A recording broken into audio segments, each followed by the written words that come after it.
The 6th year anniversary is just around the corner, and we all know how impactful those big celebrations are in Dragon Ball Legends. We are used to getting hype and broken characters during the anniversary, and this year will be no different. So in today's video I'm going to show you how to be as prepared as you can before the 6th anniversary begins. So let's go. Let's talk about when the anniversary might begin this year. So looking at previous years, it looks like they like to do it on the last weekend of May. But first year anniversary was beginning of June, which was a Monday. I don't know exactly what happened there or why it's different from all of them.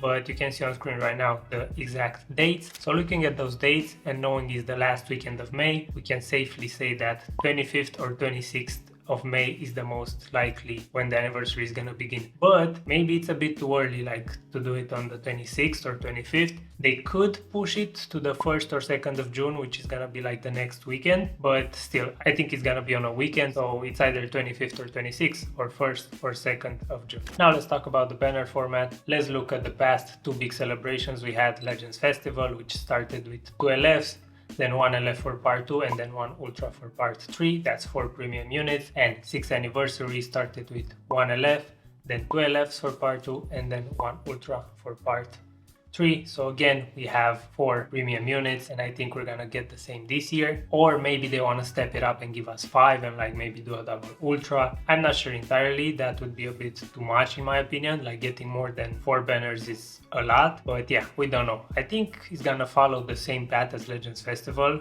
from this year or last year, whatever you wanna say. The last Legends Festival we had, I think we're gonna start with double LL, another LL, and then an Ultra. And yeah, I do think they're gonna bring back another one of those game originals banner, and I hope they're gonna make it better than it was for Legends Festival, because that one was super bad to summon on. Like, I don't know what they think when they did that banner, because it was really bad. But expect at least 4 premium units to drop during the anniversary. With all that out of the way, it's time to talk about saving resources. Obviously the most important resource is chrono crystals. If you don't have chrono crystals, you cannot summon, and if you cannot summon, you cannot enjoy the game, because you cannot play the events, you cannot have fun in PvP.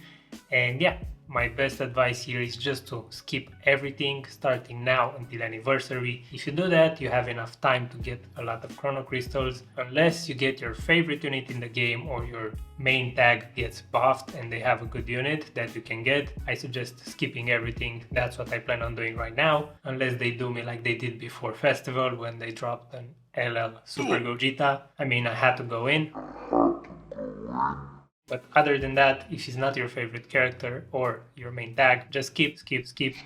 Also be careful, because bait banners are gonna start popping up. They're gonna be tempting. So just skip and save for anniversary. If you're wondering how much CC you should save, well, my honest recommendation is to have at least 20k to begin with. Ideally you want to have at least 20k per banner just to be safe, and even then you're not safe, but I feel like that's a good amount to be sure that you pull at least 1 copy of the new unit. And let's say if you start with 20 to 30k and you plan on summoning in the first banner, let's say you get the unit in like 10 to 15k, then you can start saving for the second part, and then you're gonna be back at 20k before the second banner drops, because we get a lot of CC during the anniversary. And if you don't spend it like just loosely on whatever, you should be able to summon on everything and have a decent chance of pulling everything.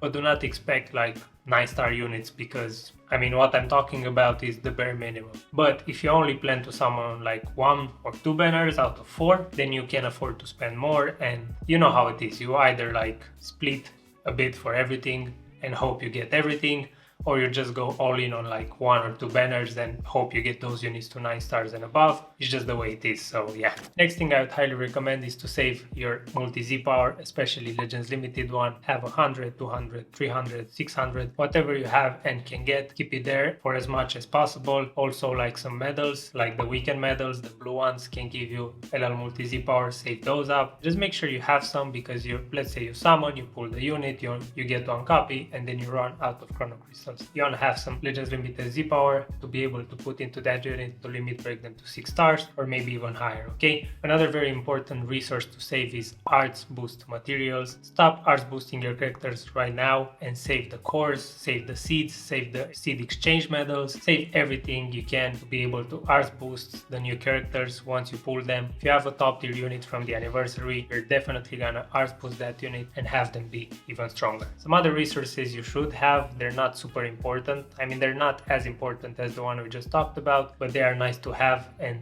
very useful. I'm talking about erasers and fragments, for example, to have for your equips. Zenai and gold bars, save some of those up. Re-upgrading equips is super annoying and tedious and takes up a lot of resources. I'm not saying like stack up on them because you can always get them from raids and other places, but to start the anniversary with, let's say, like 500 erasers and 5 trillion Zenai is not a bad thing. And also besides those, you should also consider saving some Zenai Souls. We always get Legends Limited Zenai units during celebrations, so you wanna have some Zenai Souls as well from each color just to be safe. Just like do the daily event, the bonus battle, do it daily and save up from each color and you should be fine. Now regarding the characters, I'm gonna make a separate video with predictions a bit later, sometime in April or maybe even beginning of May, because I wanna have some more info before I make some final predictions. Now I feel like it's a bit too early to predict something because we still have one more campaign to get. Whatever we get in that campaign can either hint to what we're getting next or can hint to what we're not getting next, if that makes any sense. But yeah, I'm gonna make a separate predictions video, so make sure you stick around for that. Make sure you guys save your resources starting today, especially your chrono crystals, and good luck when the anniversary begins. I'm gonna see you in the next one. Peace.